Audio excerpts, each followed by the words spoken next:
So friends, 'Thangalaan' movie చూసిన తర్వాత ఈ మూవీ పట్ల నా ఒపీనియన్ ఏంటంటే, ఈ మూవీ జస్ట్ ఓకే, పర్లేదు అన్నట్టు అనిపించింది. ఫ్రెండ్స్, మరి నాకు అలా ఎందుకు అనిపించింది అనే దాని గురించి పాజిటివ్స్ అండ్ నెగటివ్స్లో క్లియర్గా మాట్లాడుకోవచ్చు.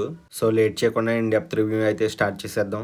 సో ఫ్రెండ్స్, ఈ మూవీ సంబంధించిన స్టోరీని చిన్నగా డిఫైన్ చేయాలంటే, మన భారతదేశం బ్రిటిష్ ప్రభుత్వం చేతుల్లో నలుగుతున్న సమయంలో కోలార్ గోల్డ్ ఫీల్డ్స్లో గోల్డ్ మైనింగ్ చేసే వర్కర్స్ యొక్క జీవితాలు అనేవి ఏ విధంగా ఉండేవో, అది కూడా అప్పటి కల్చర్కి తగ్గట్టు ఎటువంటి లోటుపాట్లు లేకుండా మనకి అక్కడ చరిత్రని తెలిసేలా చేశారు.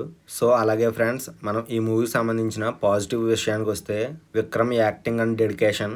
ఈ మూవీ కోసం ఆయన ఎంత కష్టపడ్డాడు, అలాగే ఎంత సమయాన్ని కేటాయించాడు అనేది ఈ మూవీ ద్వారా మనకు చాలా బాగా తెలుస్తుంది. అలాగే సెకండ్ పాయింట్ వచ్చేసి, ఈ మూవీకి సంబంధించిన ఫస్ట్ హాఫ్ అనేది ఎంత బాగుందంటే అసలు పొగడకుండా ఉండలేం. ఎందుకంటే పారంజిత్ ఈ మూవీని అంత బాగా తీశారు. అలాగే ఈ మూవీ అనేది థియేటర్లో మాత్రమే చూడాలి. థియేటర్లో ఎక్స్పీరియన్స్ అనేది చాలా బాగుంది. అలాగే సాంగ్స్ కూడా డీసెంట్గా ఉన్నాయి. అందులోనూ వాళ్ళ కల్చర్ని డిఫైన్ చేస్తూ ఓ సాంగ్ అయితే ఉంటుంది, అది కూడా చాలా బాగుంది. సో ఫ్రెండ్స్, ఇలా మాట్లాడుకుంటూ పోతే చాలా పాజిటివ్స్ అనేవి ఉన్నాయి, కానీ అదే విధంగా నెగిటివ్స్ కూడా ఉన్నాయి. ఆ నెగిటివ్స్ కూడా ఇప్పుడు మాట్లాడుకోవచ్చు. దాంట్లో ఫస్ట్ పాయింట్ వచ్చేసి సెకండ్ హాఫ్ అండి. సెకండ్ హాఫ్ కంటే ముందు మనకి ఇంటర్వెల్ సీన్స్, ఇప్పటి చిన్న సినిమాల్లో కూడా ఇంటర్వెల్కి సంబంధించిన ఆ సీన్స్ అనేవి చాలా బాగా పెడుతున్నారు, కానీ ఈ మూవీలో అలా జరగలేదు. అలాగే మూవీ డౌన్ఫాల్ కూడా అక్కడ నుంచే స్టార్ట్ అయింది.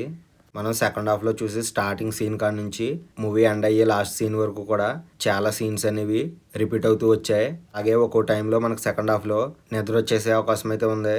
అలాగే సెకండ్ పాయింట్ ఏంటంటే, ఈ మూవీకి సంబంధించినంత వరకు డైరెక్టర్ తీసుకున్న గోల్డ్కి సంబంధించిన టాపిక్ ఏదైతే ఉందో, అది మూవీ మొత్తం కూడా ఎక్కువగా రిపీట్ అయింది.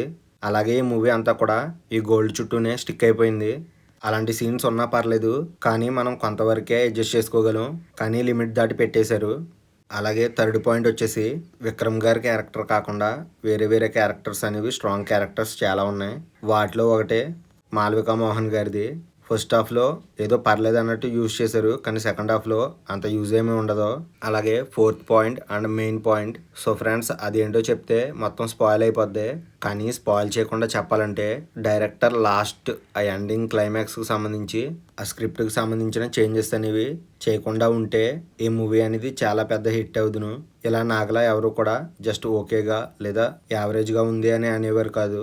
సో ఫ్రెండ్స్, నేను ఎప్పటివరకు చెప్పింది మీకు అర్థమైందని అనుకుంటున్నాను.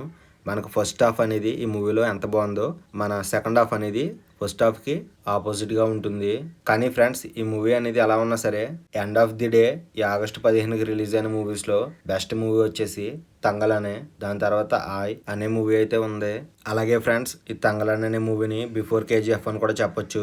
సో ఇది ఫ్రెండ్స్, తంగలాన్ మూవీ పట్ల నా ఒపీనియన్ అండ్ రివ్యూ. మరి నా రివ్యూ మీకు ఎలా అనిపించింది అనేది కామెంట్ అయితే చేయండి. అలాగే నా రివ్యూ కనుక నచ్చినట్లయితే లైక్ చేయండి, షేర్ చేయండి, కామెంట్ చేయండి. అదేవిధంగా సబ్స్క్రైబ్ చేసుకోవడం మాత్రం మర్చిపోకండి. Take care, bye bye.